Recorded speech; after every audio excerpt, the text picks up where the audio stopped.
In this video, I'll be sharing with you a requested tutorial from my group on how to cut this oversized shirt pattern.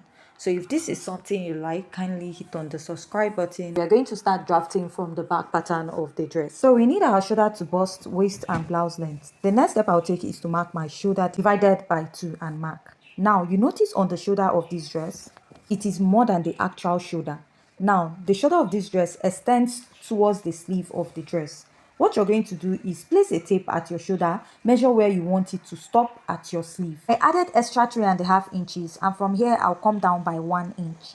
After that, I'll mark a basic neckline of 3 inches, and after that, I'll go ahead to place my ruler, connect from that point. Now, this 3.5 inches is not a standard. You can also use 4 inches. And at this point, I marked a basic neckline of 3 by 1 inch for the back pattern. After connecting at this point, it's time to take our measurement. Now, let's go ahead to find our chest line. To get your chest line is your bust circumference divided by 6 plus 1.5 inches, and I will mark. Now, this is an oversized shirt pattern, and you're not going to use your actual chest line. Add extra 1 to 2 inches depending on how free you want the armhole to be. So for me, I added extra 2. If you feel the 2 is too big, reduce it to 1.5. Now, whatever you have on that shoulder, go ahead to take the measurement. That is your shoulder plus the extension that you added. Go ahead to mark it at that your chest line.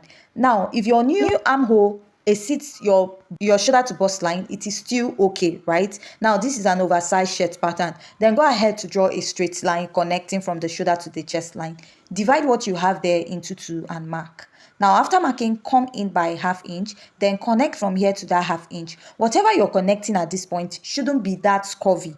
At the bust line, I'll go back and mark my bust circumference divided by 4. Then add an extension. I'm adding 3 inches to my pattern. That is what I want for ease. Then I'll add 1 inch for sewing allowance. Now, I'll connect my pattern to where my bust circumference divided by 4 stopped, plus the extra 3 inches, then leaving the 1 inch allowance, because my armhole curve does not extend to the armhole allowance. Here, mark your hip circumference divided by 4, add the extra 3 inches, then add 1 inch for ease or sewing allowance. Now, after that, place your ruler and go ahead to connect. For this pattern, you don't really need your waist measurement, but if you're going to add that, make sure that it doesn't look fitted on the waist. Now, I went up by 1.5 and I will connect because the shirt has a little curve. Right now, after that, I'm done drafting the back. What I'll do is to go ahead to cut it out. After cutting this out, I'm going to use this to draft the front pattern of this shirt. All I'll do is just to place my pattern on it and I will trace it out. For the front part, I added a button allowance. For your button allowance, use 2 to 2.5.